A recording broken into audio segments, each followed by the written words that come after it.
My name is Eric Ward. I started link building in 1994. Did the initial publicity campaign for Amazon from my kitchen table on a 14.4 modem.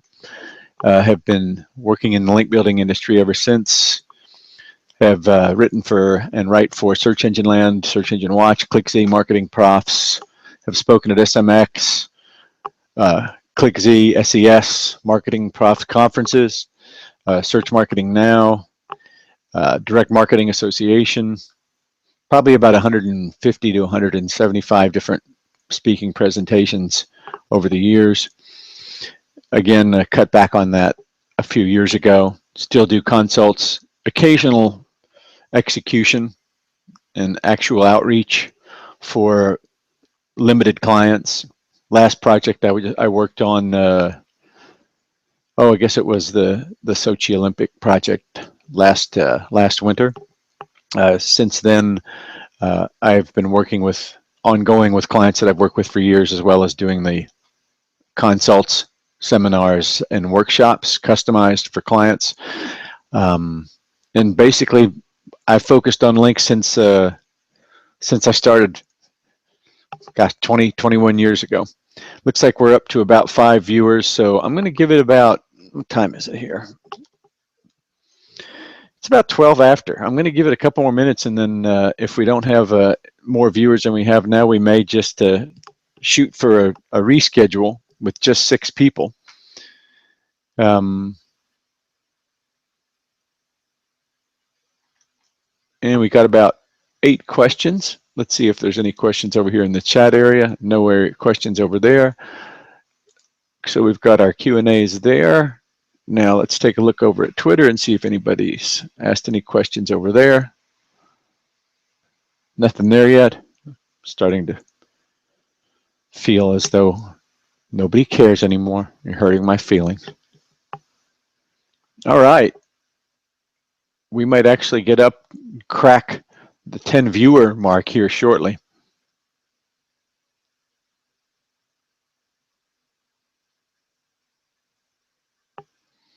Okay, going to give it 2 more minutes. Going to wait till 9:15, and then based upon our viewer count, if we don't have any more viewers than we have right now, we probably will not proceed with the Q&A.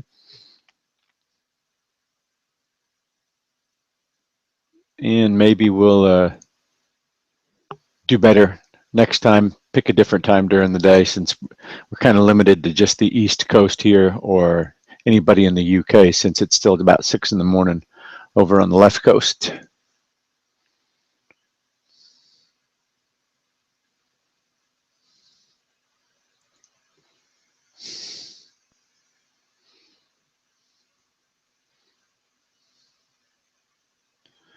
All right, we are still holding tight at what looks like, okay, we've picked up another 2 more. That's good. Excellent.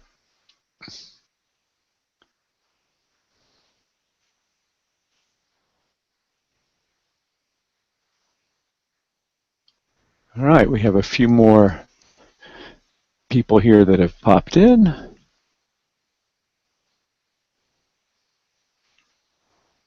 Again, feel free to use the Q&A feature if you cannot find it.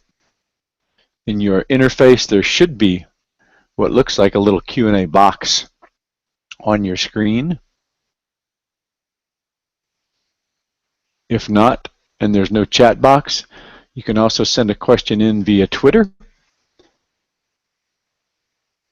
to @EricWard, or if you just want to use the hashtag LMPQA, that stands for LinkMoses Private Question and Answer, LMPQA, you can send your questions in via Twitter.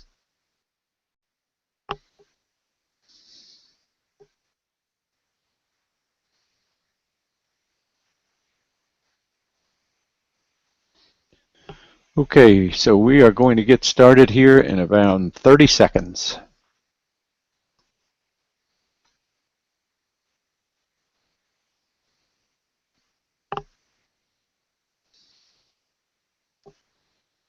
By the way, if somebody would in the chat box, somebody let me know I'm going to type, can you see and hear me?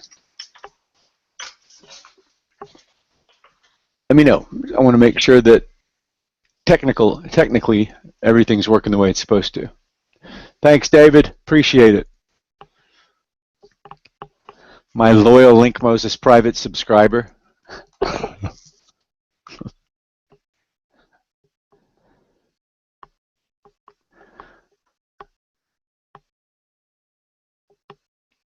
I'm going to bounce back and forth between the group chat as well as the Q&A bar because depending on where a question might have been asked, I want to make sure I touch on it there. Okay, I'm going to go ahead and get started here. Let's go ahead and pick a question. This first question here comes from Mark. And Mark asks, what would you consider to be the most common mistakes that you see in link building projects? What are the most common mistakes that you see in link building projects? Great question. The easiest answer is probably, well, I'll just call it the way I see it. In my opinion, the biggest mistake people make is that they try to apply the same exact kind of linking strategies or tactics regardless of what the site is about. I'll have a consulting call with a client and their website will be about a particular topic that might be an e-commerce site versus a content site. And the idea that you can execute or roll out a link building campaign with target sites selected that are the same regardless of the site is probably the biggest mistake that I see.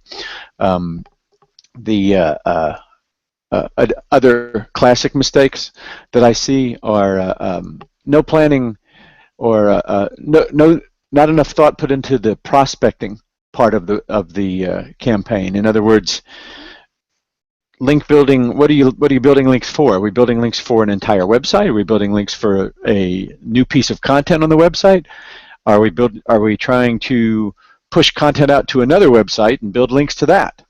Are we talking about link building for an app that is part of the content assets that are available on a particular website?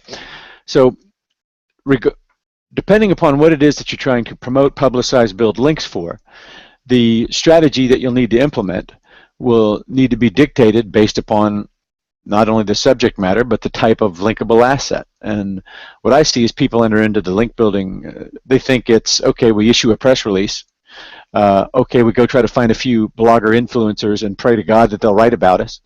They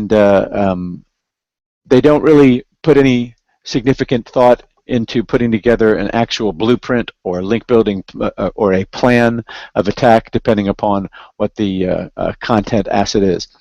Then one of the other things that mistakes I see people make, and it looks like, hold on, let me check, see some of these questions rolling in. Okay, don't see the chat part of the Hangout. Okay, well that's fine. Keep sending the tweets to @EricWard if you have a question. So long as you can see me, I can see your question there. But back to the question about most common mistakes. People spend more than they have to. People overspend. I'm blown away when I find out how much people have been spending, whether it's with an agency or the link building service or whatever. I see people spending 10, 15, 20 and more. I mean, astronomical numbers that make my jaw drop for not just link building services and strategies or what have you, but for link building services that are absolute crap. I can't believe how you would think after all of these years people would have wised up a little bit. And unfortunately, though, I still see a lot of stuff out there that is not helpful, is overpriced, is probably farmed out to a third-party provider. So those are some of the bigger mistakes that I've seen made. At the enterprise level, for a bigger company, one of the most common mistakes, and it still gets made today, is not involving people from different departments, whether it's corporate communications, the PR folks, the IT folks, people from the marketing team. Everybody needs to get together and be on the same page and know what each other's doing. There's still turf battles that go on. Who's responsible for this particular piece of this puzzle? Oh, link building. Well, that's an SEO function, isn't it? Because links have to do with organic search rank or our Google rank. So if it has to do with SEO, then link building goes to the guys over in the SEO side. But that's not the case, because there's a strong aspect of developing links and attention and publicity for your website that originates within the public relations department or the corporate communications department or other groups within the company. The IT guys have got to be involved too, depending upon the site architecture, how the site's built, where the content assets reside on the website, how link-friendly is the website, can it be made more so, so that it's easier, so to speak, to attract links, and especially to share your content. That's one of the biggest mistakes, is you work so hard to get somebody to your website, and then you don't make it easy for people to help your content migrate, help those links move across the web. I get asked a lot about the changes I've seen since I started in '94. In my opinion, the single biggest change of all with regard to link building, I don't even like the term link building. That's what the industry called it. I've always thought that didn't do justice to those of us who work in the field. Link building makes it sound like you're hammering nails, and that's not the case. It's more of it's more a function that would start with the architect and from the design all the way through to the very end to when you actually hammer the nail. So link building doesn't do it justice. But anyway, that's maybe a topic I could spend a little bit more time on in another webinar. But anyway, the idea that content can be shared is probably the single biggest change. When you looked at websites in 1994, when I would start a project for a website, there was no possible way you could look at the website anywhere across it and share it. Or if you were lucky, you'd look at a website and it might say, share this web page with a friend, and you had to fill out a form via email. You had to enter their address and then send it to them that way. There were no share buttons, there were no Twitter, there was no Google.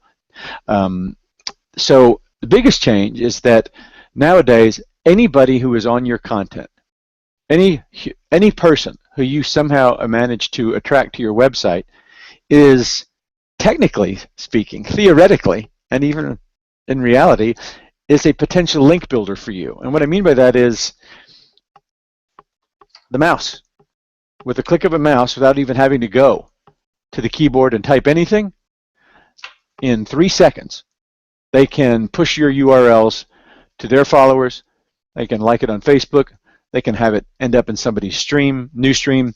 So the way that URLs move across the web today, the speed with which that can happen is crazy compared to the way things were before. Yet I still see so many companies not making their content easily shareable, or especially not coding their share functionality of their website properly.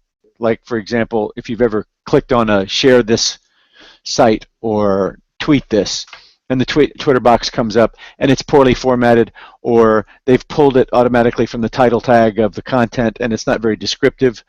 The tweet itself is not as useful as it could be in terms of making somebody want to visit that website. So that'd be another big mistake that I see. All right, let's take a look and see what other kind of questions that we have here. Let's check Twitter and see what we've got. Yes, it is being recorded. Sorry for your technical difficulties, but yeah, it's going to be recorded. It'll be pushed out to YouTube when we're done. Okay, next question. Let's take a look and see what we've got here. Anchor text, strictly branded, or do you use variations to increase relevancy? I'm not a real big fan of anchor text strategies, period. I understand that that there was a time when anchor text mattered a lot more than it did now. The problem I've always had with anchor text is it's a end user or content creator owned strategy. In other words, I'm creating my own website. I make the decisions on what my anchor text will be. Therefore, I'm either going to be trying to manipulate Google with my anchor text, or I'm going to try to be creating something that's navigation-wise, anchor text that helps my end users. But if you think in terms of Google, if you think like Google, do you trust anchor text? I've never thought that anchor text should ever have been given the weight that it's been given. And as we've seen over the years, it's slowly but surely been dialed down in terms of the amount of weight Google assigns to anchor text as part of its algorithm. Do I have proof of that? Do I have that in writing? Has Matt Cutts told me that personally? No, but I think it's fairly obvious when we look at the backlink profiles through third-party tools of sites that rank, that the exact match domain or keywords within anchors are not having the effect that they want. Now the question itself, and I'm sorry I got to keep putting the glasses on. 10 years ago I didn't have to keep doing that. Okay, strictly branded, or do you use variations? I don't have, nor do I believe in, trying to put together a specific type of percentage. All right, I want to make sure I have 25% branded terms. So if I'm going out and I'm going to send out 100 link requests, or let's just say for the sake of answering this question that I have 100, I've been told I can have 100 links from 100 different websites for whatever it is. Let's say I've created some wickedly awesome piece of content and people have said, hey, I want to link to this. Do you have any particular preference as to how we link to this? Not that that happens, but let's say it does. So you have utter and complete control of 100 new inbounds to your website as to how you want those sites to link to you, what anchor text that they use. So at that moment, you can or at that time, you can now decide, okay, what percentage of these do I want to have, say, link building expert? What percentage of those do I want to have that just say ericward.com? What percentage of those do I want to have, say, linking strategist or whatever? I don't put percentages on those. In fact, if somebody was to actually tell me, hey, how do you want me to link to you? I'm not even going to ask them. I'm not even going to give them a specific set of instructions. I'm going to say, link to me however you want. Link to me in whatever manner you feel like linking to me. I want that anchor text to happen completely and totally organically based upon the decision made by the owner of the content. The other thing is, when you are seeking links from highest caliber content, the higher up the food chain you go in terms of the target sites you're going after in hopes of getting a link, the less likely, the higher up the food chain, the less likely it is that that person's going to give over control of the anchor text. You know, if you're fortunate enough to pick up a link from a high-value site, are they then going to say, hey, how do you want us to link to you? Well, if anybody who's willing to give over control over how they link to you does not have a whole lot of respect for their own content. I don't do that much linking out on my own site, except if I'm writing an article or if I have a legitimate reason to.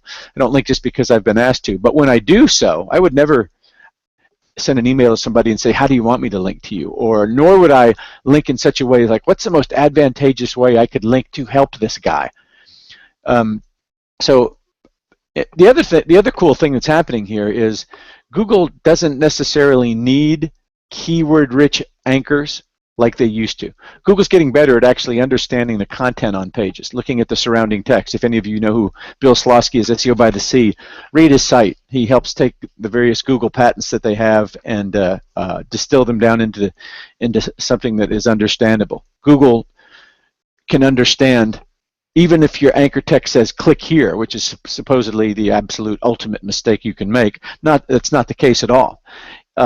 As long as there's descriptive text on that page, that combined with the site being linked to, Google can put 2 and 2 together and figure out without necessarily having to have the absolute perfect anchor text. So my personal opinion is I would like the way that anchor text occurs over time to any given website in a natural web, organically, without anybody trying to manipulate, would be that those anchors would appear from everything from the clickable link is the URL of the site, the clickable link is the name of the site, taken directly from the title tag. The clickable link says click here. The clickable link says visit this website, or says click here for more information, as opposed to something like cheapmedsonline.com. Or, well, actually, that would be okay if it's actually the domain name. But what looks suspicious, frankly, is when you start to look through the anchor text and you start to see, I mean, it's like you knew it when you see it.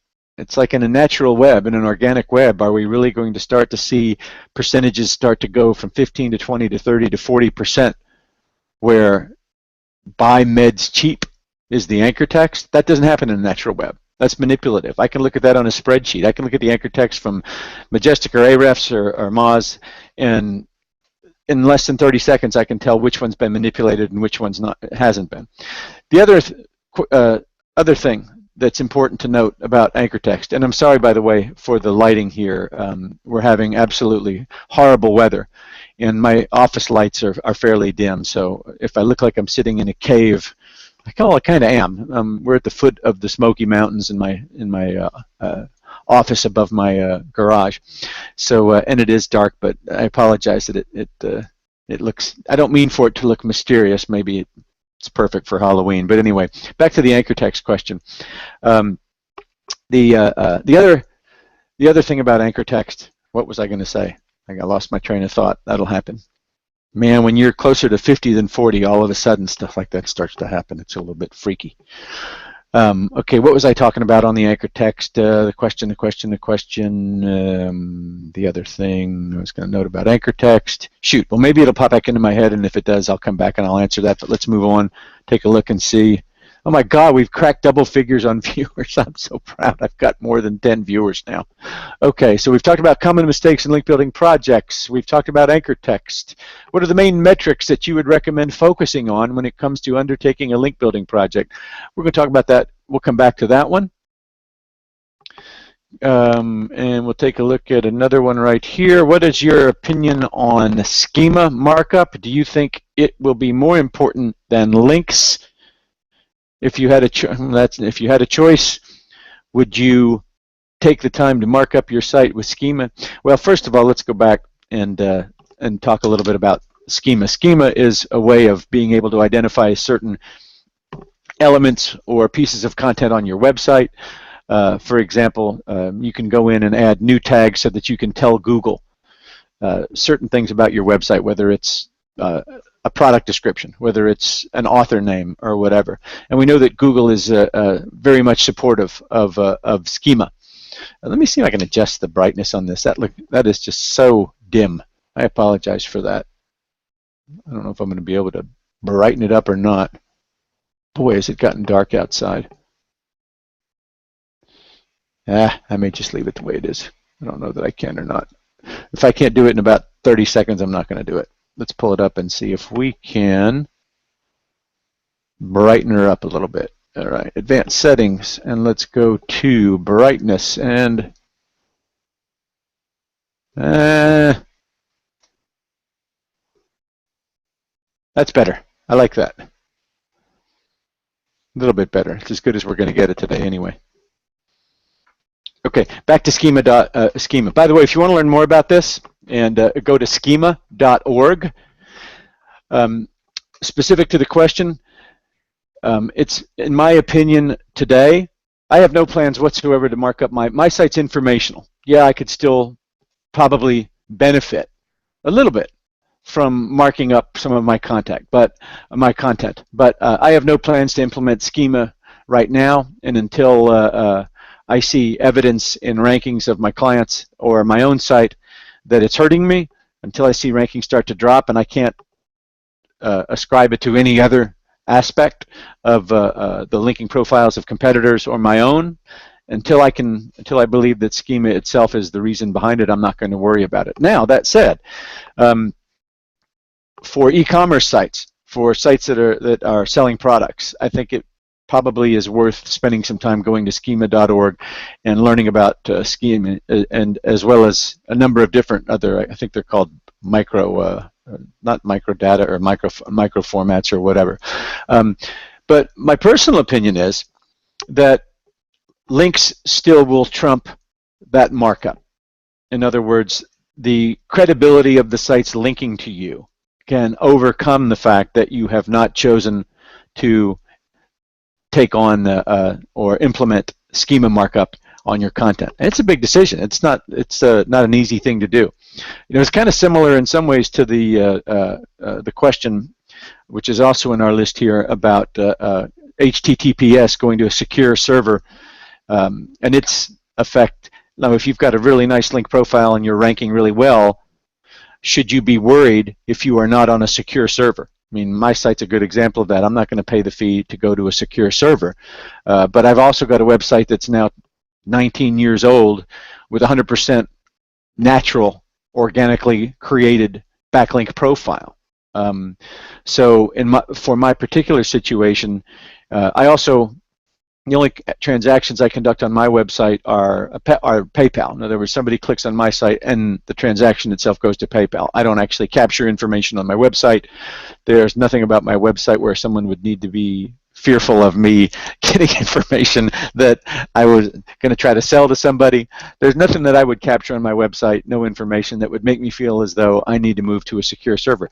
Now, that said, we've had little hints here and there from John Mueller and from some other people at Google that there is the potential that a web server, what'd somebody call it? I think John might have said it's a tiebreaker. In other words, if you've got two websites that in the absence of, if both of them if one of them is on a secure server and one of them is not, and Google has to make a choice and all other things are equal, all other signals of their hundreds of signals are equal, and it boils down to, okay, we've got to rank one of these first and one of these second, then what Google's saying is their choice would be to rank the secure server regardless of whether or not it had a better link profile than the site that was hosted on a non-secure server.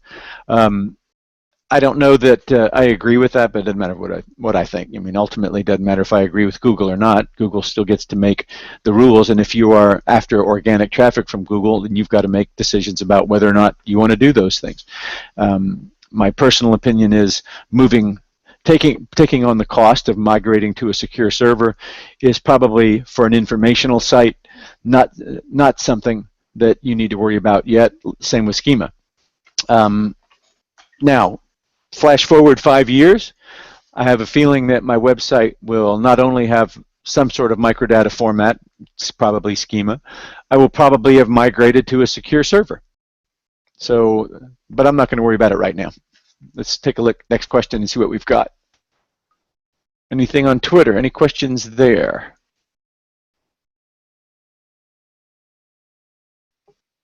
Somebody quoting me, whomever wants to give control over how they link to you has no respect over their content. Bingo, absolutely true. This is also why, by the way, speaking to this particular topic, and I know this sounds crazy, but it's absolutely not a lie. I think I've sent out somewhere between 125,000 to 150,000 outreach emails asking for links over the course of 20 years. And I did that math just by looking through, trying to tally up number of clients worked with, various projects, about how many I used to do a day or a week or a month, and it's a rough number. I know it's over 100,000. I know it's not 200,000. That's a lot of emails. I have never once in any single email outreach request ever asked for anchor text. I have never once in any of those requests ever included copy and paste code. And here's why. When I get those emails myself, I get emails all the time from people that I know they're lying. I love it when people send me emails that say, hey, we were just on your blog and reading your content. We really think it's great. No, you weren't. You weren't on my website reading my blog. I haven't updated my blog in 3 years, so I don't know why you would have been on it. But anyway, regardless of what they say in their preamble, in their email, which is always something about how awesome the person is. Just on your web, I'd love it if someone was actually honest. We were just on your website and see that you haven't updated it in forever and your content is slowly starting to rot. If your website had a smell, you know, if my monitor could have a smell, your website would have a stench. Now, can we have a link from it? Because it's really old and authoritative. Can we have a link? Yeah, I would have more respect for you than the crap that you send me that says, hi, we were just on your website and we're reading your post, blah, blah, blah, blah, blah, and we think that was absolutely awesome. By the way, we've created an infographic that we think would look great and would love for you to consider including a link to on your website. Would you please copy and paste or whatever, and then they give me instructions on how they want me to link to them. So it's, in a sense, what they're saying is, dear person who we've never met, and whom doesn't often link out to other content, please link to us and do so in the following way. No. I mean, anybody who would say yes to that, you have to question the value of that link in the first place. So, and yeah, I know that there's plenty of ways that, whether you're paying for a sponsored blog post or whatever, there are people out there who will give control over how they link to you or how you want them to link. But the reality is, in my opinion, that the more control you have over how anybody chooses to mention, cite, link to you or one of your content assets on your website, the more control they give you over how that happens, the less useful that link will be, both for Google and for search traffic. The most important or valuable links will happen the way the author of the content wants them to happen. So let it be. And you know, I really strongly believe that. You know, if you want to have, there was a time back in the day when there used to be when websites had that link to us page, how to link to us, and they would give directions. If you want to have one of those, that's fine. And some people may actually copy and paste your code. It was a lot easier back when HTML didn't have so many flavors. I mean, nowadays you could copy and paste a snippet, a collection of code onto your website, and it'd break your website. That's another reason why I think the copy and paste is kind of a joke. It's like, I'm not going to copy and paste your code into my website. I have no idea if your code's going to work with my code. Anyway, yeah, you could have a linking to us page if you want to have it there. But the reality is, in my opinion, let the links happen as they will, because the most valuable links of all will happen that way. All right, let's move on and see if we got another question here. Okay. Anything up there? We'll come back to that one. Okay, Eric, off topic a little bit. What are the top SEO musts? Any number of musts will be appreciated. I have no idea that there's a specific number.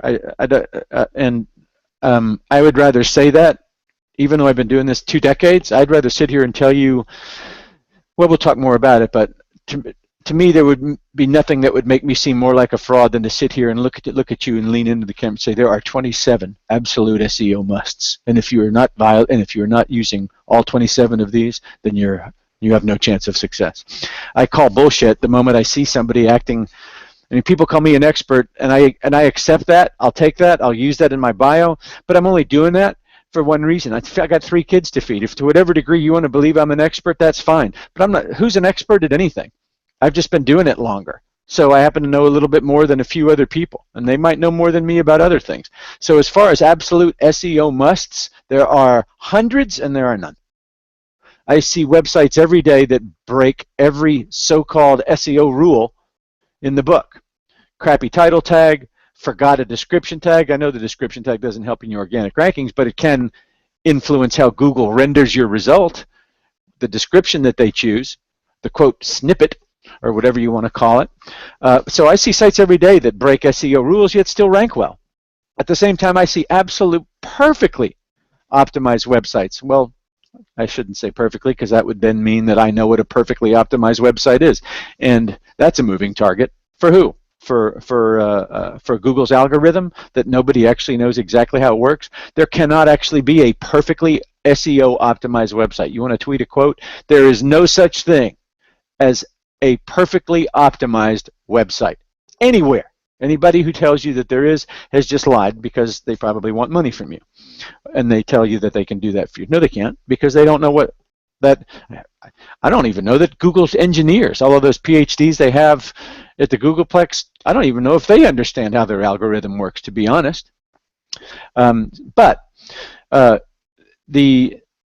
try to answer the question in a way where at least provides a little bit of value as to some SEO musts, well, I guess I can use my own site as my one site lab. If there is any element that's on site, on page, that still actually matters and matters a lot, it's going to be your title tag. Still, after all of these years, the title tag is probably the single greatest chance that you have to influence your ability to rank, to take the greatest advantage of whatever links you have been able to acquire, obtain, earn over time. To also, and I don't mean the title tag just on your homepage. I'm talking about how you choose to name every single page on your website. And I violate this rule on my own site. My site's so old and has been written in so many different, and I've recently, finally, thanks to the brilliance of Brian Clark and everybody over at Copyblogger and the Rainmaker platform, finally my website looks like it wasn't made in 1940. But regardless of that, I bet you I still, of the 300 or 400 pages on my website, I've got a lot of stuff that's not optimized at all. I mistakenly have duplicate title tags probably on 20 or 30 pages, same with meta description tags. But back to the question, the title tag is the single most important SEO element that you actually have control over anymore with regards to what you choose to use and as your title tag and how Google will treat that. As far as any other SEO musts, what am I going to say? I mean, if my nickname is LinkMoses, and I believe that you're not supposed to manipulate, the reality is the best thing I can tell you is don't cheat. Don't try to fool anybody.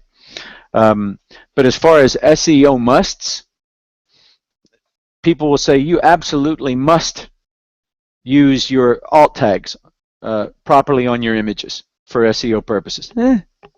Okay, if you say so. I've got a lot of images that I've never included alt tags on. I still see them, and when I do a Google image search, come up pretty high, but that could be the overall authority of my website.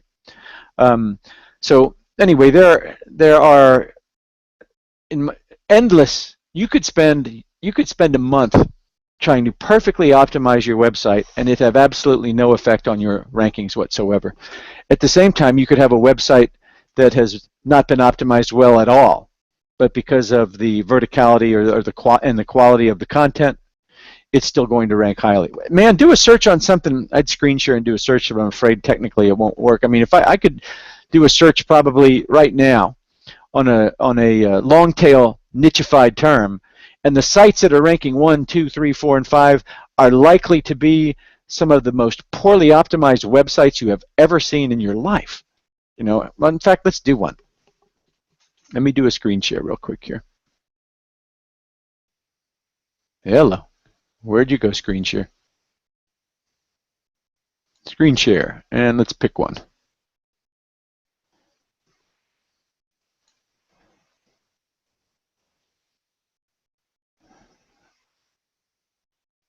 Okay, share, bang. All right, we're screen sharing now. Let's hit Google. Let's do a search. You know, I talk about archery all the time because I love it, did it when I was little, and my kids do it too. Here's a great example about SEO rules. I'm going to do a search on archery clubs. There's thousands of archery clubs around the country. Google's got to rank something. Now, by the way, I'm in Knoxville, Tennessee, so note that even though all I did was archery clubs, they're giving me local results here, very close to where I live. But let's go down to the organics. Let's go down to, and we got 1.6 million results here, right? 1.6 mil.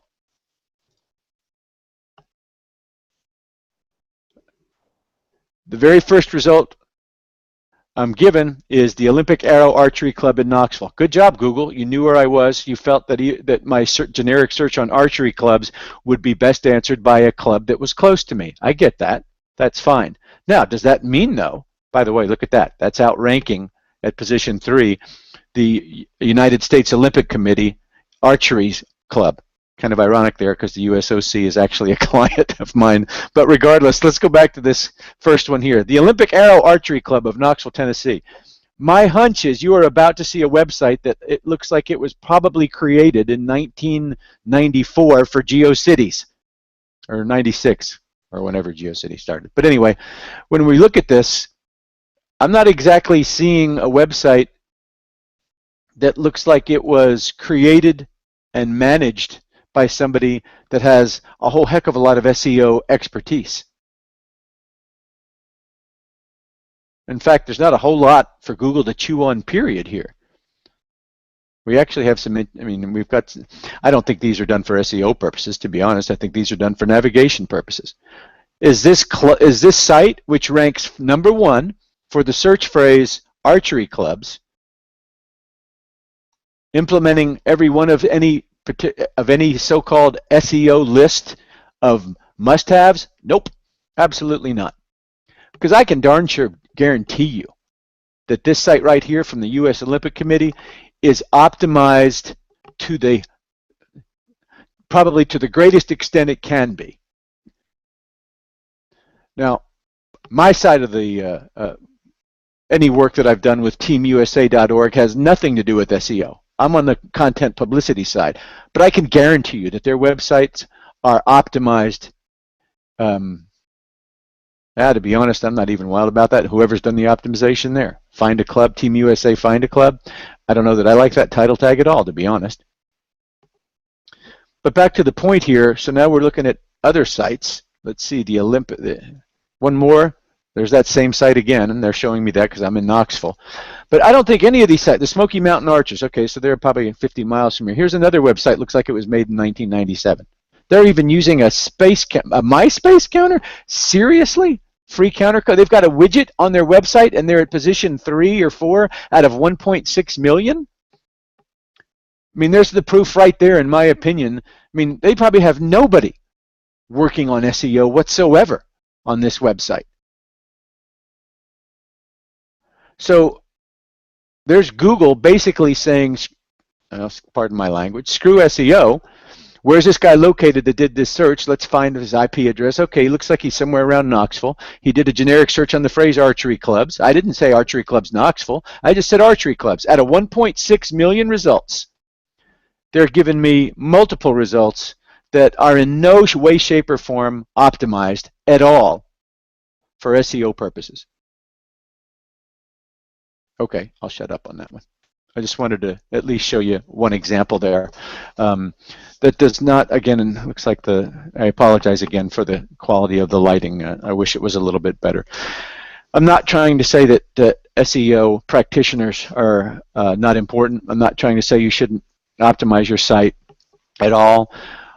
What I'm trying to say, I guess, is that I think people, sometimes you can let perfect be the enemy of the good. You know, it's like if I had waited until I knew actually how to design a website or how to optimize a website, I still don't, I never would have launched a website. You know, I built my first website actually using Notepad, hand typing the HTML. I can still code in HTML. I guess when I started getting to the point where I couldn't do it was HTML3 but anyway, the point being, don't let perfect be the enemy of the good when it comes to SEO. The search engines, as you just saw by that example, don't necessarily need perfection to be able to understand and answer a query. The reality is, for all intents and purposes, that actually was a pretty decent set of results. My 13-year-old, just turned 13, I've got a teenager, loves archery. And it's one of those things, when I was a kid, I loved it too. So it's kind of cool that we both like it. So that search right there actually was a useful search for me. Those sites were not optimized in any way. So moving on. Let's take a look at the next question here. Okay. Please show us how Archery Club's local link profile contributed to rank. Okay. Show us how, let's see, that's Scott. Show us how that Archery Club's local link profile contributed to rank. All right. Let's pick one. Let's go back. we're going to have to screen share to do this. What time is it? It's 9:55. We're going to keep going. We've got enough viewers that I'll keep going. In fact, my plan is to do these at least once a month, and I'd love to do it more, but I don't know if I want to do it just for 10 to 15 viewers. We'll see. We'll see. What I want to do is have it be that people on the web can know that if it's Friday morning, Eric's online answering questions for free about link building. Why am I doing it for free? Well, I've been doing this longer than anyone, and with what Google's done with Penguin and Panda and everything over the past few years, and with the challenges people are facing, I just I want to help. You know, it's like that was the way the web used to be. People would help each other and not necessarily expect payment for it. So I'm going to get online and do that if I can. The only thing, you know what I want out of this?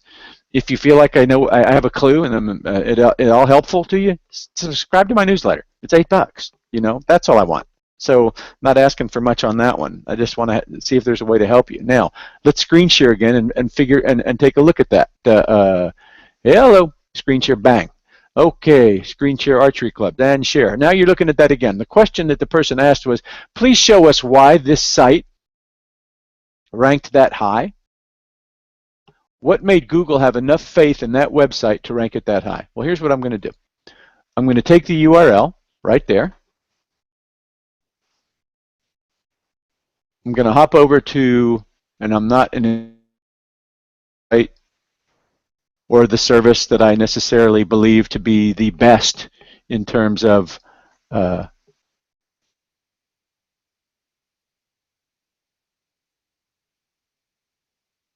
Majestic. I'm just saying we're using Ahrefs. Wow. Sign me in. Come on. Oh, it wants to know I'm not a robot. Select all images with commercial trucks. Commercial trucks? Well, what does that mean, commercial truck? There's a commercial truck. There's a commercial truck. Don't know if that's a commercial truck or not. It kind of looks like it might be, but I'm not positive. Let's see.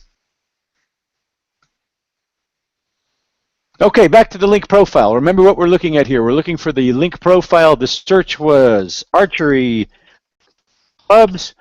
The site, whoops. The site that came up first was this one right here. So now we're over at Ahrefs, and we are going to drop that domain in right here. Sorry.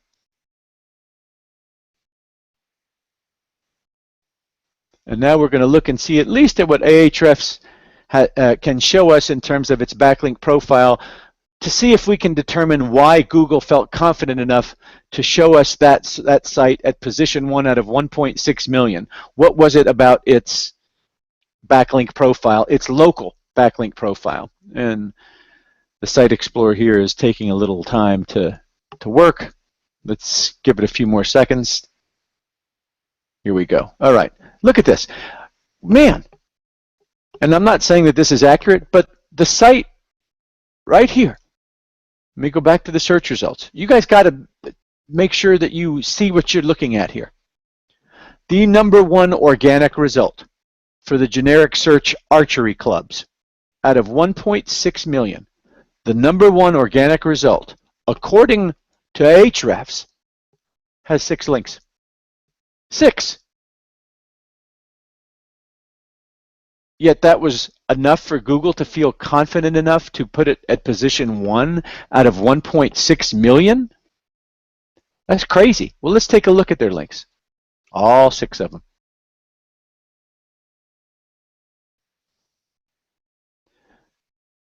Oh my gosh, they're in directories? Seriously? That's the strongest that they can find? See, now, I don't want to say anything negative. I'm going to show you some real super secret Google tricks.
Shoot, are you finally now hearing me?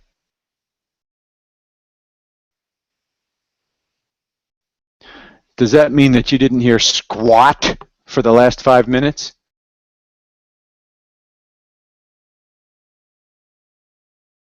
Oh shit. So everything I just said about that website, I got to go back and start. Let's go back because I want to make sure that we do it. Okay. So just as we were loading up the links from Ahrefs, you lost me, right? Bingo. Okay. All right. I'm going to go back and I'm going to do it. And my apologies that I didn't notice that my when I got excited and kicked my headset out and plugged it back in, I didn't notice that it by default put me back in muted. I'm such an expert. I need to change my title tag. Link building expert, technology moron. Okay, we're going to go back. The original search was archery clubs. We were baffled, or the question was, out of 1.6 million results, why is it showing this website right here? And when we go to that website, it's obviously not optimized. It's not following any so-called SEO best practices list. So the question that came in was, could you please show us why? Why is it ranking so well? What is it about its local citation profile that makes Google feel confident enough to rank it there? So I took the URL and I dropped it into Ahrefs. You could use Moz, you could use Majestic, whatever tool you want to use. And that was where the real eye-opener came in. It was like, what's going on with its backlinks? There's only 6 links? How can it only have 6 links and be ranking at position 1 for the phrase archery club out of the 1.6 million options Google could have given me, including the US Olympic Committee? How the hell does Google rank that hideous website at position 1 with only 6 links? Okay. So we're going to do a little trick. And I don't know if you heard me say this or not, so I need to repeat it just in case. There are many different services that you can analyze backlink profiles. You can use Ahrefs, you can use Moz, you can use Majestic. There's Open Site Explorer. I think there's a few others. But the key is that they maintain their own separate and distinct database and crawl of the web. Google has their crawl. These third-party services have their crawl. The only reason that these third-party companies exist and get to stay in business is because Google won't tell us everything we want to know about links. Google decides to tell us everything we want to know about links. We don't need a third-party service. So here's the thing, though, and I don't mean this. I use those third-party tools every day, but I'm aware as I'm using them that they only have a speck of the backlink data, both current and historical, that Google has access to. The comment I made, I think I was muted when I did it. I said it was, there's 72 million crappy blog link farms in Russia that have been selling links for a decade. They still exist. Google crawls them. It's in their best interest to crawl them. Even though they know, you could argue, well, that's a waste of time. Once they've identified that it's utter crap, why keep crawling it? Because by crawling the good, the bad, and the ugly, Google's algorithm actually gets better. Crawl the 72 million crappy pages. When you start comparing every single page that you crawl and you look at the footprints, things start to emerge that tell you what can be trusted. Now, let's look at a third-party backlink service. Let's say I start my own, ericwardsbacklinkdata.com. I got to make a decision about how much of the web I really want to crawl. Do I want to crawl 72 million pages that exist on a known collection of on a known link farm in Russia? No, because there's nothing actionable there for my end users. Why take there is an expense associated with crawling that data, parsing that data, indexing that data, storing that data, sticking it into my database so that it can show up within the metrics of my data. I'm not going to crawl that. I want my clients to see useful targets, useful website links. Whereas for Google, it's in their best interest. Don't forget also, going all the way back to Google's very first crawl of the web, whenever that took place, they know historically exactly what a normalized or what a normal anchor text profile ought to look like, because they've got data from back before everybody tried to manipulate it. They know what a crappy link farm looks like because they've been crawling them, and they keep crawling them. Every time Google discovers something that's an attempt to manipulate, it's helping its algorithm get better. The other companies can do that same thing, but they have to make a very hard decision. And what you're seeing right here when we do this, when I did the screen share, let's go back to the screen share now. Hello.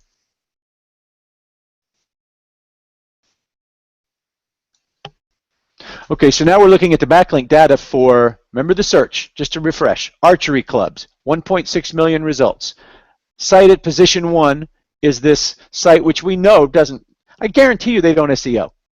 This is more navigation than anything. I can look at this website and know that they are not paying an SEO any kind of money to keep it perfectly optimized. They might not even know what SEO is, although they might know a little bit. I mean, the title tag at least. I mean, if you want to, we can take a quick look at the source code and we can see, to be honest, yeah, you can see they used the Homestead style. This is not somebody who is savvy in the art and science of SEO. I'm not trying to insult them, but I'm telling you they're not. Yet Google's ranking them at position 1 out of 1.6 million, and Ahrefs is telling me they only have 6 backlinks. There's something crazy going on here. And this is where I decided, well, let's do a quick little sneaky search. Let's ask Google a question. Google, and I took the domain name that ranked first out of 1.6 million, theolympicarrow.com. I said, Google, show me any mention you can find for theolympicarrow.com, but I don't need to see mentions on their own website, so I include the advanced operator minus site : theolympicarrow.com. Google's given me 62 results. Well, wait a minute. That right off the bat shows us we got a little bit of an issue here in terms of what Google knows. And don't forget, the search I did was not for backlinks. The search I did was for mentions of the URL. Some of these will be links. But Google knows of at least 62 instances. Now let's look through them. They've got a YouTube channel. In addition to a YouTube channel, they're also listed on some site called First Post. I don't know what this website is, but it looks like this is just an article. It was the archery lessons for the Tennessee Children's Dance Ensemble in action. It's not even a clickable link. It's a citation. Let's keep going. There was somebody in here. Oh, look at that. They've got a Pinterest board. Why did the third-party backlink data provider not tell me they had a Pinterest board? Google loves Pinterest. Whether they should or they shouldn't. Does that picture look familiar to anybody, by the way? And there's our no followed link. And we'll talk about no follow here in a second because it's important that we do. So there's another mention, which is actually a clickable link that did not show up in the 6 links that the third-party data provider showed us. Let's keep going. A lot of these are these scraper sites that just kind of, since my search technically was for a domain, a lot of these are pointless websites that basically are like, how much is that domain worth? But here's an interesting article. It's a PDF written by back in 2013 that mentions the Olympic Arrow. That's interesting. That's a legitimate mention. I'm not going to download that PDF. I don't want anything to crash. Then I mentioned back in 2013, the KnoxvilleParent.com website, which is a very good site here in town, actually mentions and links to that website, archery camps, organized by Elzbieta Tawarek. I probably butchered that name. And there's your link. Well, wait a minute. This is an important site here in Knoxville. And it's linking to the Olympic Arrow. Where was it? Never showed up. Let's keep going. Here's somebody on Facebook that actually looks like they had a Facebook page as well for the Olympic Arrow. Here's a Facebook page for somebody who gives archery lessons. So we're finding plenty of links and citations. We're finding a far greater presence than we have been told about, told existed. Boy, this site hadn't been updated in a while. She looks like she's an archery coach. That's fine. I don't actually mind that. Sometimes I think there's actually more credibility to a site that doesn't get updated that much because people are actually out there doing whatever it is they're passionate about. And then the other link that was in here that I thought was awesome, that for me was like the awesome that was, or the link that was the, where was it? It was Easton. Come on, where was it? It was a .org. Hold on. There it is. I don't want to go to that PDF. Hold on. There we go. Well, I may have to. Let's go to the domain. What is this .org website where they picked up a link? Is it legit or is it not? And when we get here, we see that it's totally legit. It's actually the, Easton Sports, the sporting, Easton makes all kind, we got more Easton gear here for my 3 kids than I even, for the various sports that they participate in. But nonetheless, this is the Easton Foundation. And on the Easton Foundation website, somewhere buried inside it, is a PDF document of apparently an archery report that focuses on archery clubs, and there's our mention. There's another mention on another mommy blog from a mommy blogger in Knoxville. And this is the 2015. Let's take a look at that one. It's 2015, so this just happened.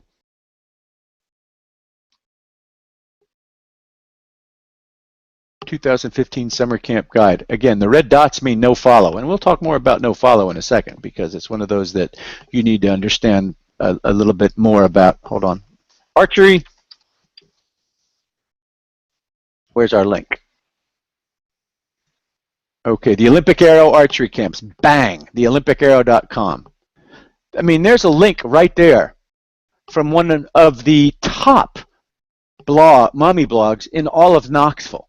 Local link, local citation. Call it what you want. I don't care, but bang, there's your link. Not even discovered or shown to anybody here, but Google obviously knew about it, and Google could then use that, as well as some of these others that I've shown you, to be confident enough. Again, they showed me 1.6 million results,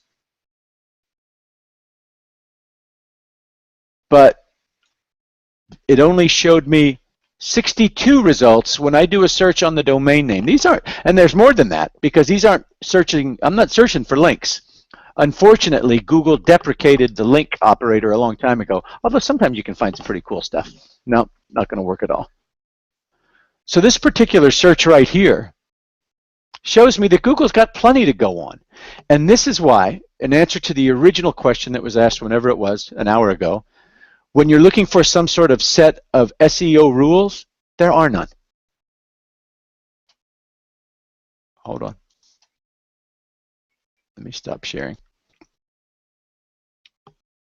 Okay. Then I said before, when my dad was trying to make a point when I was young, he'd take his glasses off and throw them down on the table when I... So the point here is not that you shouldn't SEO your site or optimize your site for your end users. But the point is, as was just demonstrated by that little drill or that little exercise, is I did a generic search at Google, archery clubs. Google, out of 1.6 million results, gave me a little no-name archery club that a third-party backlink data provider told me only had 6 inbounds, and those 6 inbounds all originated from a web directory that none of us have ever used, none of us will ever use in our lives for resource discovery. So the challenge then is, well, why the hell did Google rank it so high? But by doing that tricky little search, and it's not that tricky, it's basically just a domain search, we found that Google had plenty to go on. And maybe the most important thing to take away from all of the last 15 minutes of pain and suffering that I just put you through is that Google does not need a whole lot of trustworthy citations or links to render results for me. It obviously gave me a local result, so it picked up on my IP address. It knows I'm in Knoxville, Tennessee. Because my search was not Archery Clubs Knoxville. My search was just Archery Clubs, but it knew I was in Knoxville, so it went ahead and tried to give me something personalized. But that personalization was only based on 62 mentions that it showed me, probably a handful of others that it didn't. None of the third-party backlink data providers are showing me that Pinterest board or that PDF from Easton's Foundation or those 2 mommy bloggers that we found. What I'm saying is sometimes it can be 5, 10, 15 citations, mentions, links from the right places are all that is needed. I mean, it was, for the archery clubs, that site was ranking 3 ahead of the U.S. Olympic Committee's archery section on archery clubs. That's how important personalization was there, or having those local links was in that particular case. All right, I'm going to shut up now. Hopefully I didn't overtalk my welcome on that one, but I probably did. I hope that example, and again, this is being recorded, but I hope that example kind of illustrates just how dangerous it can be to base your backlink strategies, your backlink pursuits on third-party backlink data. First of all, there was nothing to go on there. I wouldn't have been, well, gee, what do I do? They only had 6 links from a crappy directory. I can replicate that and get the same link, but it's not. Is that really going to help me? No, it's not. Okay, let's go ahead. Next question. Eric, do links built to a subdomain pass sufficient amount of juice to the actual domain? Let's say the blog is on the subdomain and is the linkable content. The main domain is very salesy. I've heard conflicting answers. Awesome question. Let's make it more of a real life scenario. I've got ericward.com, and on ericward.com, although there's a lot of content about me, the obvious objective is that hopefully somebody will click one of those PayPal buttons and sign up for the newsletter. We'll click one of those PayPal buttons and request some consulting time, or there's definitely commerce taking place on my site. There has to, or else I can't feed my kids. So let's say I decide to add a top-level domain. Let's call it library.ericward.com. And on there, I take every article I've ever written over the past 20 years, regardless of where it was from. I take all of that and I stick it in library. And now I go out and I tell the world that, or I try to build links to library.ericward.com. I'm not technically building links to ericward.com. I'm building links to library.ericward.com. And the question there was, again, will links built to library.ericward.com pass a sufficient amount of juice to the actual domain? First of all, no offense at all, Samantha, I don't believe in link juice.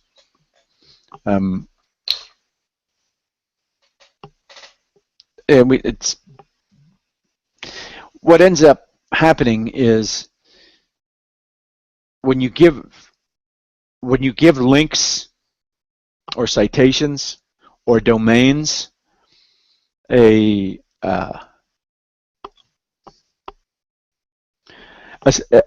term that kind of turns them into a commodity. There's 37 ounces of juice available from this domain. If I get a link from them, some number of those ounces from those 37 ounces of juice will get poured toward my website. But every website, every single day, is going through its own. Websites are not static.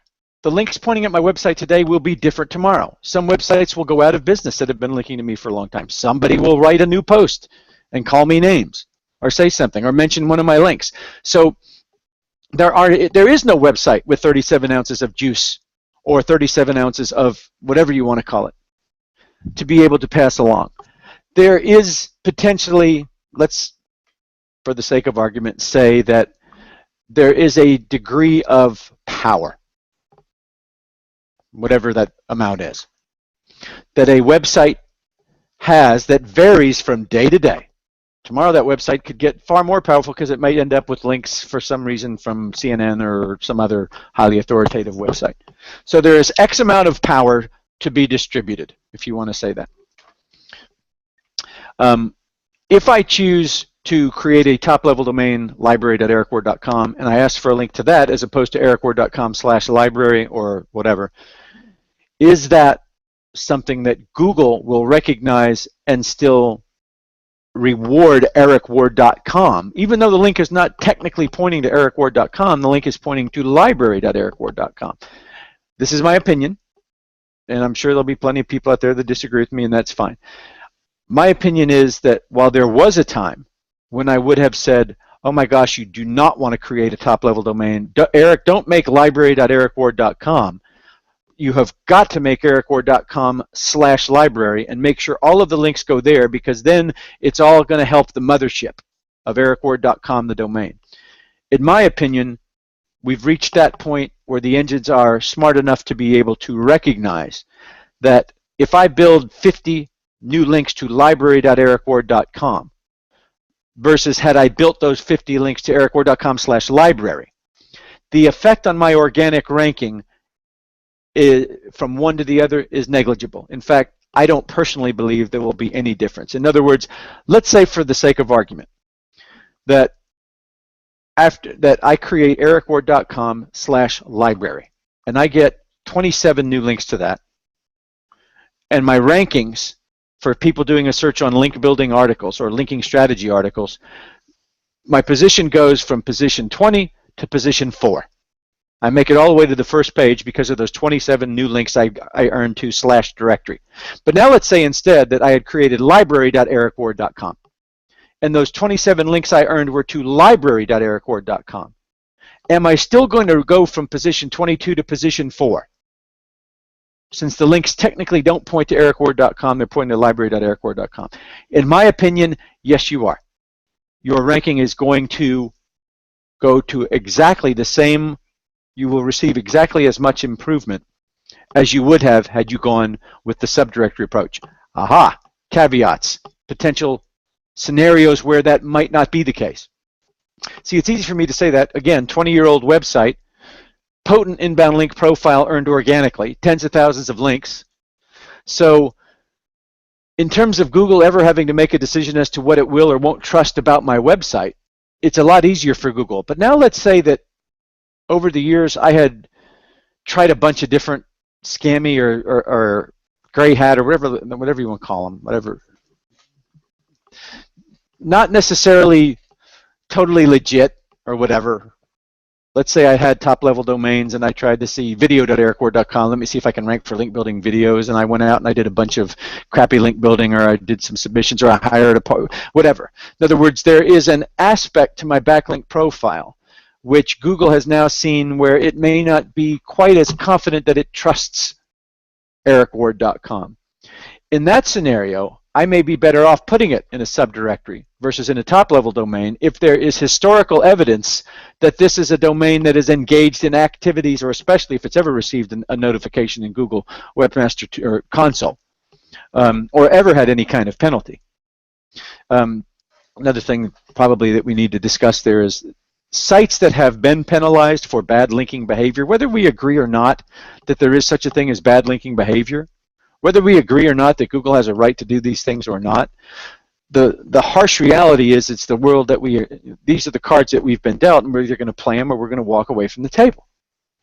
Okay, so the reality here is if you have engaged in activities and ever been busted by Google, it would be crazy to believe that Google is not now looking at you with a much more closer. I mean, you've been penalized before. You've done a lot of, I mean, if I'm Google's algorithm, I'm like this now. Sorry for that extreme close-up. The point being is your reputation with Google is not finite or not instantaneous. It is for the search results, but what goes into that is what Google knows to be true about you over time. It's why I can rank for a link building article that I write in 48 hours. If I write an article, well, we should do a test. I should write an article about this link building webcast or link building webinar and see where it would rank.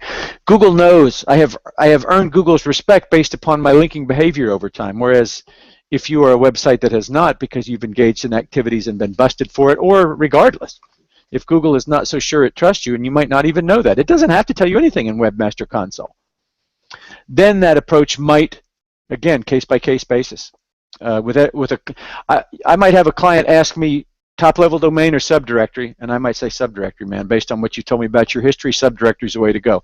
Or I might say top-level domain, you're good. You got an 8-year-old website, looking at your backlink profile, everything is clean, awesome, good inbounds. You've never done anything shady. Top-level domain. It will you'll be rewarded just as if it were a subdirectory. Can I prove that, by the way? No. Don't have empirical data to prove that that's the case. It's my belief, just based upon, I don't know, looking at 500,000 websites, backlink profiles, on discussions I've had with people at Google at conferences, on email exchanges I've had with people that work at the engines.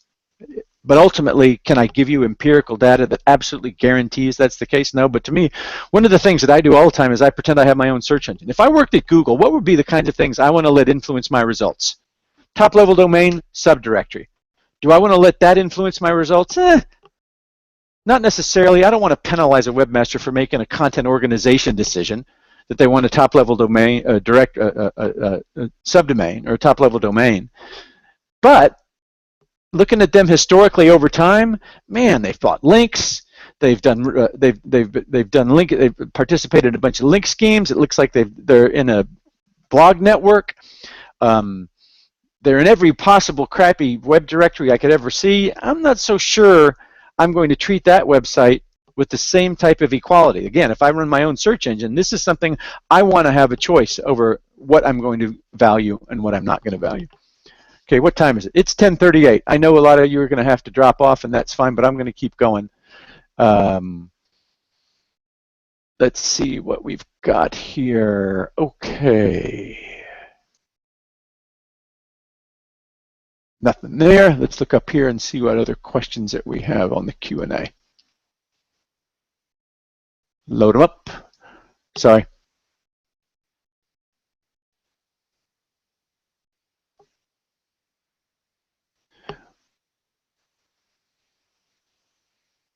Oh, this is worth asking. Great question. On your archery example, the top localized rankings each had a Google map embedded on their contact/location page, but no schema. Does embedding a Google map of your location help influence your local rankings? In and of itself, no. I don't do business on purpose with anybody locally in Knoxville, Tennessee. I could still embed a map of my office. That in and of itself is not going to be enough to boost me in the rankings. But for a site like that, which is a site that they can only do business if somebody comes to their location physically. I mean, if I want to teach my 13-year-old how to shoot razor tip arrows with a compound bow, I got to go there. I got to physically go there, meaning I need directions if I've never been there. But the fact that I've chosen to embed a map, if the question is, does embedding a map in some way in and of itself help Google make a decision about you? What I would say is, taken in a vacuum by itself, no. Anybody could embed a map. Fake business could embed a map. But when taken collectively with the other things that we saw there, the links from the mommy bloggers, the link from the Easton PDF, the camp guides, the Pinterest board, the map embedded on their website. All of these things, in my opinion, improve Google's confidence, if you will. If Google had a confidence score, so to speak, that map, when added to the rest of the things that we see, basically bumps that confidence score up a little bit more. Can I prove it? No. It just makes sense. Again, I say, if this were my search engine, what are the types of things I would want to allow to impact my results for the end user? That would be one of them. If it's a business people have to drive to, if they have claimed a local business listing, if they have embedded a map, if they have picked up a few links from some of the high-quality mommy bloggers in Knoxville, if they've gotten a write-up from Easton Sporting Goods on the Easton Foundation website.org, the .org website within a PDF document, these are all things that make me think, okay, I think I can trust them. You know, they are boosting my degree of confidence in them. Okay, next thing. Okay, do you think there is any value in things like design directories, or should I treat them in the same vein as the regular for SEO purpose directories? On a scale of 1 to 10, how risky would you consider them generally speaking? Does it change based on the client? Great question. Do you think there is any value in things like design directories? Now, when you say design directories, I'm assuming that you're talking about web design. In general, it depends, in my opinion. Whenever I'm making a decision about a web directory, looks like the sun's trying to come out, so it's getting bright on my, sorry about that. I apologize again for the next time the technical elements of this are going to be way better.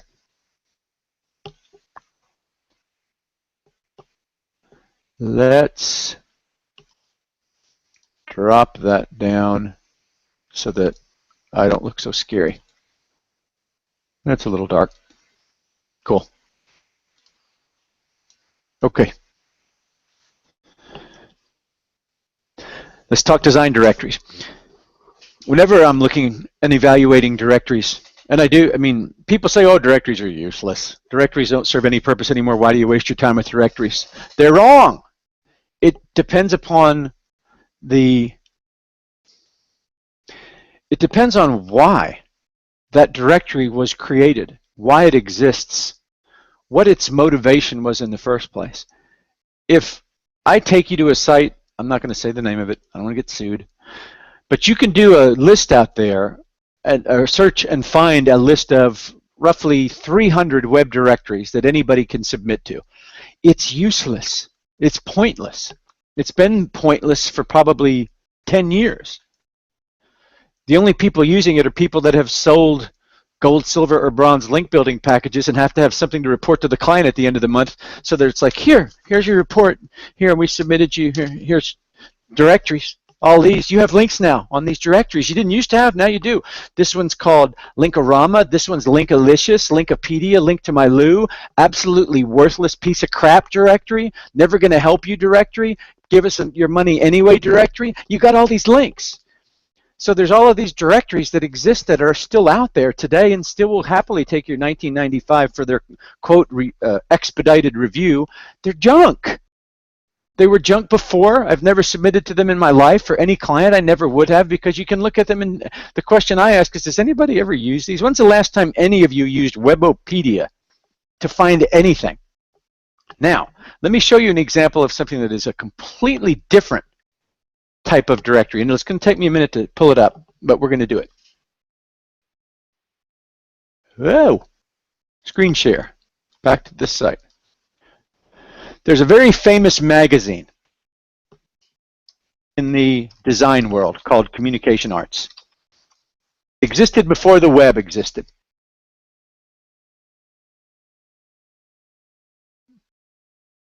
This is Communication Arts magazine. Now, I don't know if they have a directory or not, but regardless, let's say that they did. The decision that I make as to whether or not I am going to submit to a directory or not is pretty simple. It's what is the credibility of the sponsoring, if you will, organization. Why are they putting that directory up in the first place? Is it their core reason for being, or is it simply a value add to other content? Now, it's interesting, if you look at this website, and any of the linking strategists or link builders out there looking at this one may be looking at what I'm looking at up there at the top.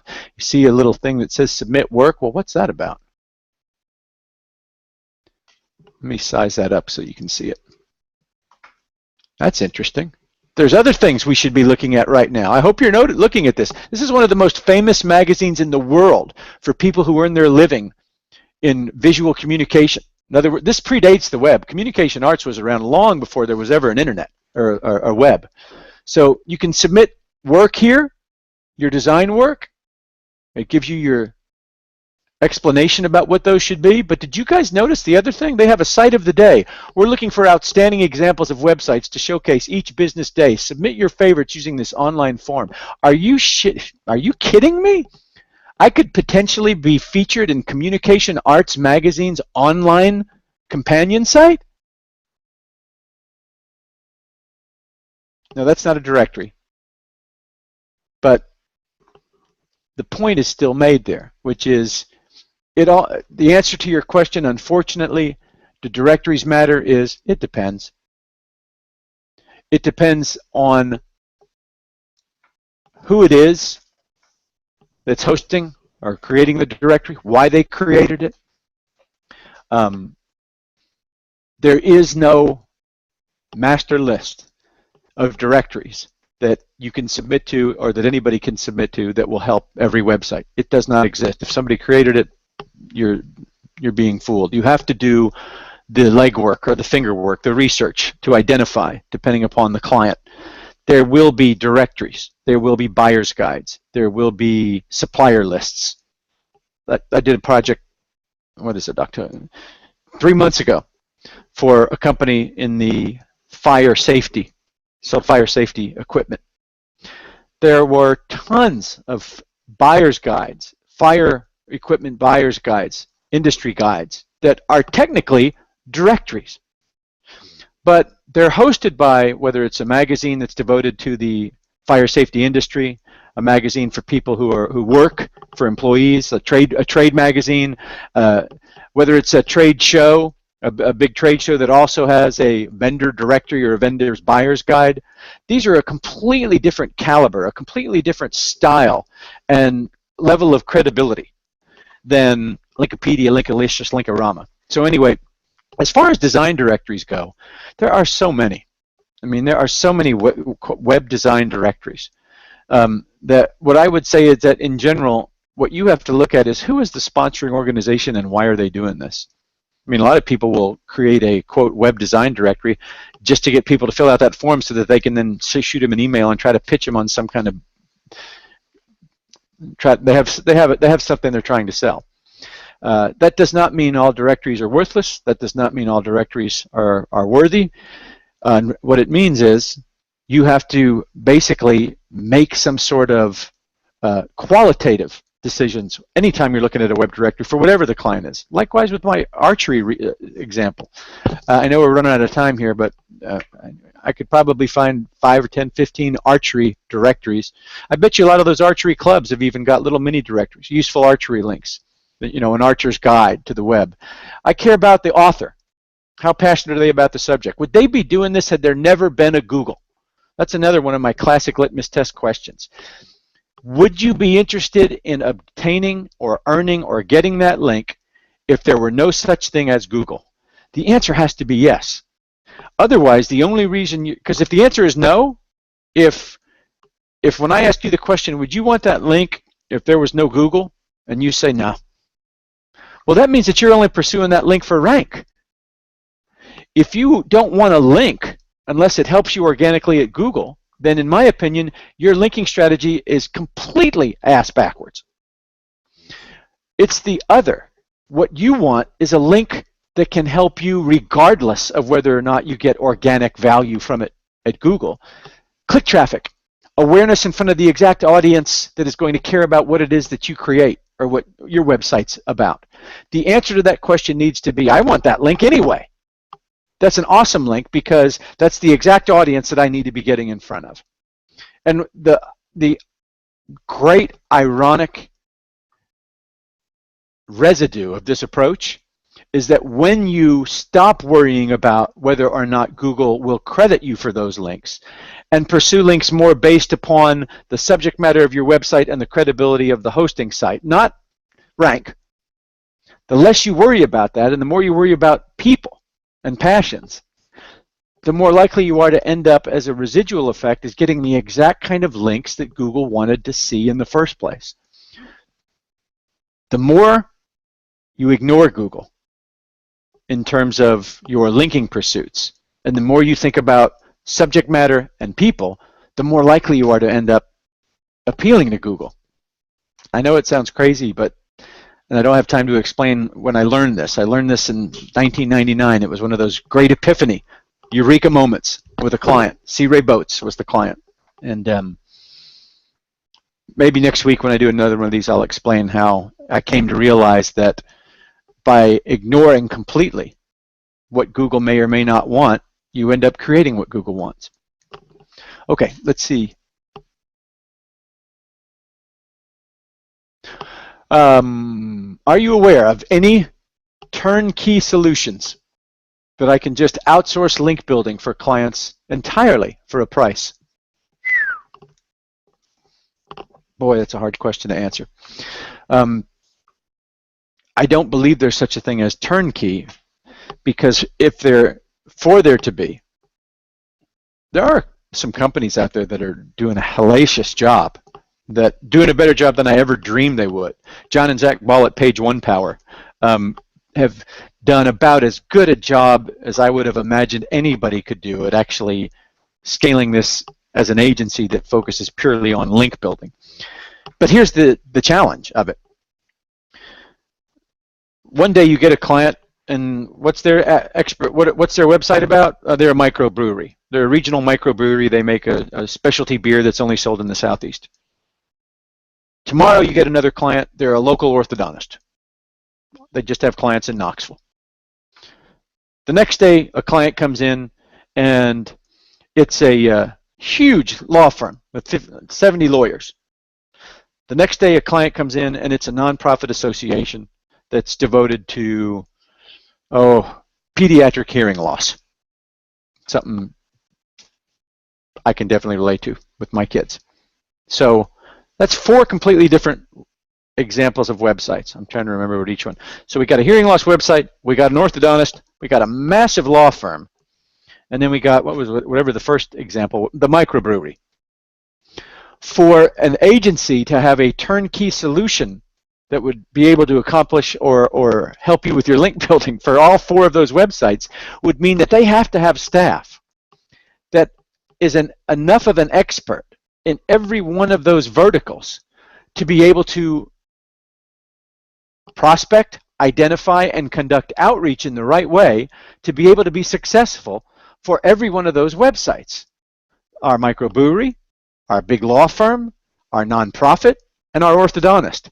And in my opinion, it's very difficult for an agency to have the kind of desire, expertise, passion to go out there and do the research and legwork that has to be done to be effective for every one of those. I'm not saying it's impossible, but I will say this. I think it would be a mistake to turnkey it and then turn your back away and think, okay, link building's taken care of. I don't have to worry about that anymore. I think that, and I've always said this, that the client, the more the client is willing to at least get involved and touch, they need some touch in the link building process, the more likely they are to be successful, because they're the ones who are going to know their business and their industry better than anybody.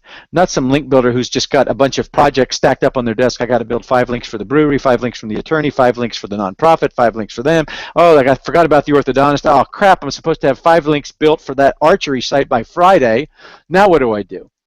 And that's very difficult for any agency to really keep a handle on.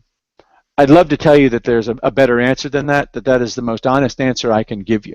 That the more you try to turnkey and replicate and scale this, the lower the quality of every project will be. I've seen it.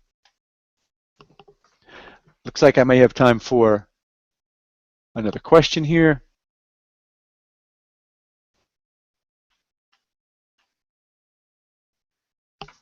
And by the way, let me ask, any of you that, if you know that I can edit this Hangout, I'm not a YouTube whiz, I want to edit out those 5 minutes when my mic wasn't working, the video and the audio, and then just splice it back together so that people watching this afterwards can when they get to that point where my voice doesn't work, they think that, oh God, the whole rest of the video is like this, and they don't watch it. So any of you who know how to do that, if you would email me or tweet or send me a tweet, I would be happy to do some consulting or something with you. If anybody knows how to take that 5-minute chunk out of that video, edit it out, and then put it back together so that it's useful for people afterwards. Let's see if I can find another question here. No new ones there. Let's look on Twitter.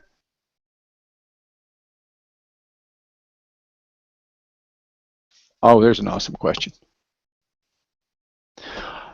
Are the search results based on the search phrases that are popular in an area? That's a good question, man. Lingo.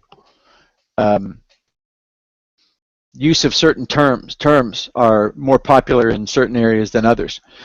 Do I know if Google is incorporating that into their search results? Meaning, if somebody does a search using a word that is, no matter where they're based, that is commonly used in, say, the South.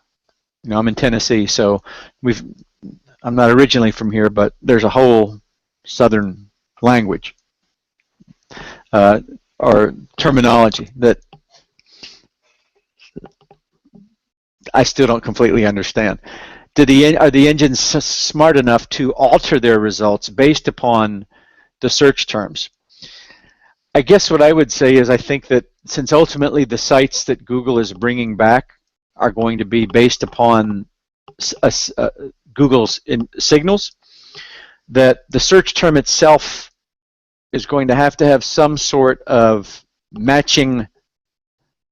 There's going to have to be some signals produced by the site itself or the profile of links to that site for the searcher's use of a particular slang or lingo or whatever to have any kind of impact. Just because I do a search on the phrase redneck in Knoxville, Tennessee, if someone does a search on the phrase redneck in Seattle, Washington, will we each get different results? Yeah, probably.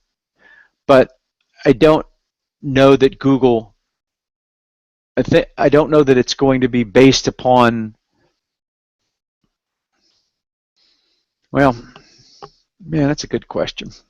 I know Google wants to understand searcher intent, but part of understanding searcher intent means Google has to understand the searcher's psychographics, not just demographics. The intent of a searcher who is a 35-year-old male who loves bass fishing and NASCAR and deer hunting and lives in Knoxville, Tennessee, versus the searcher intent of a 35-year-old accountant who likes cycling and triathlons and lives in Knoxville, Tennessee, even if they make the same income. These are two very different people. So in terms of Google understanding that those results might need to be different based upon those searches, I think that's what Google wants to get to. I don't know if they're there yet, but I know that's where Google wants to get. I don't know if that really answered the question, but gave it a shot anyway. Let's see if I can find any other questions before we wrap this up. Eric, you can use the YouTube editor to edit the video.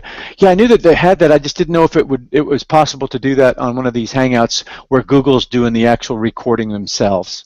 So I wasn't sure about that. Looking at Twitter now for any other questions are up there. Let's see if we've got any.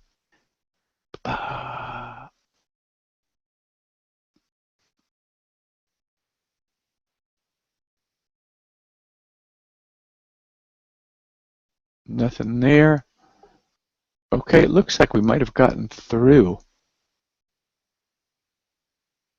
I want an ambassador for your chat. It'll help build the audience.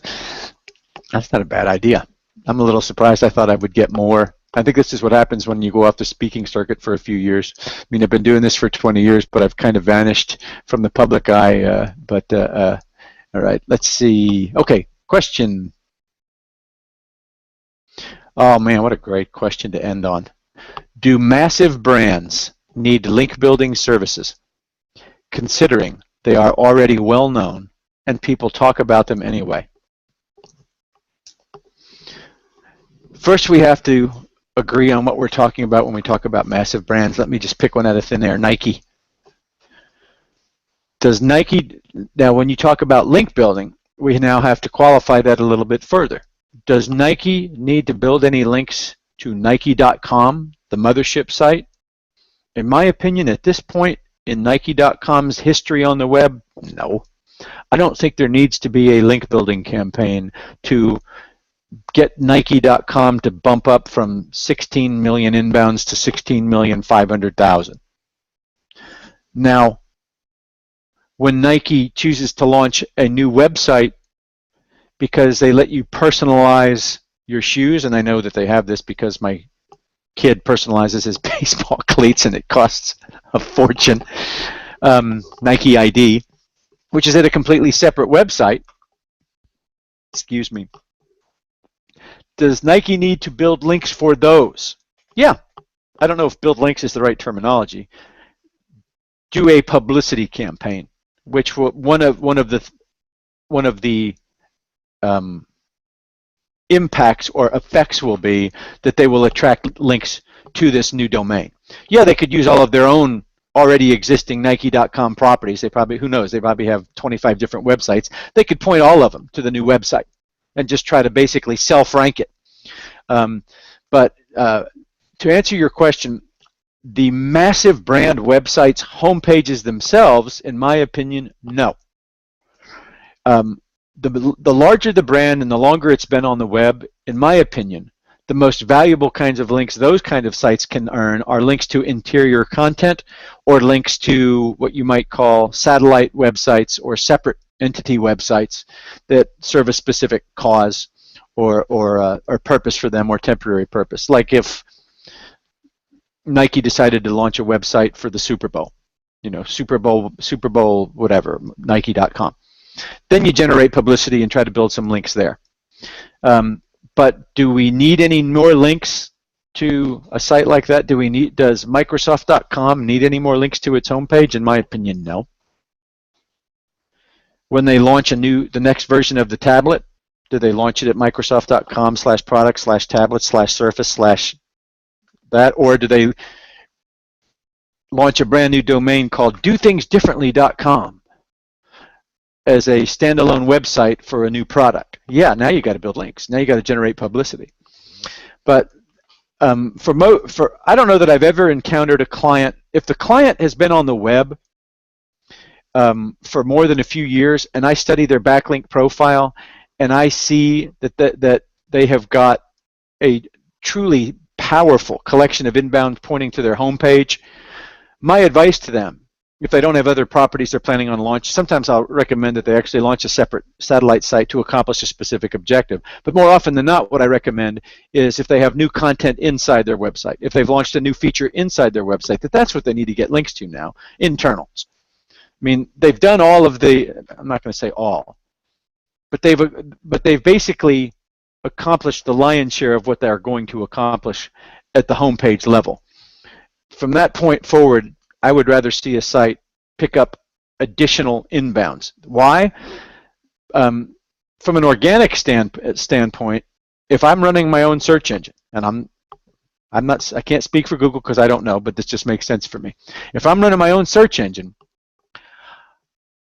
and I've got two websites, the website that has the more deep links, if two websites each have 1,000 links each, but one website has 500 to its homepage and 500 to interior content. The other website, it has 1,000 links as well, but it has 300 to the homepage and 700 to deep content. I'm ranking that one high. That's the better site.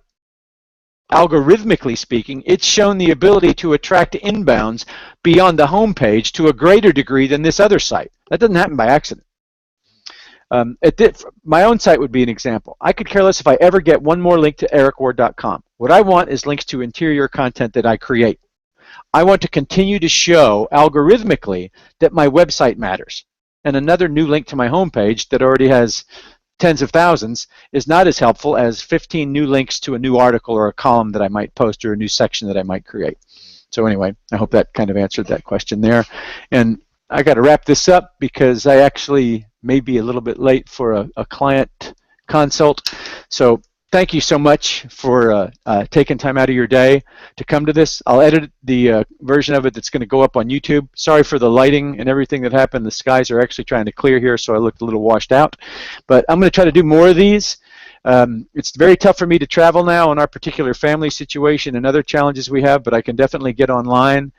I appreciate those of you who don't know who I am taking the time to come watch. I've been doing this for 20 years. I would dare say that although I do not consider myself an SEO expert to any extent when it comes to link building and linking strategies, that I will happily put myself up with anybody out there in terms of helping develop, create, and execute those campaigns. That's the area I've chosen to focus in and stay in for now 20 years.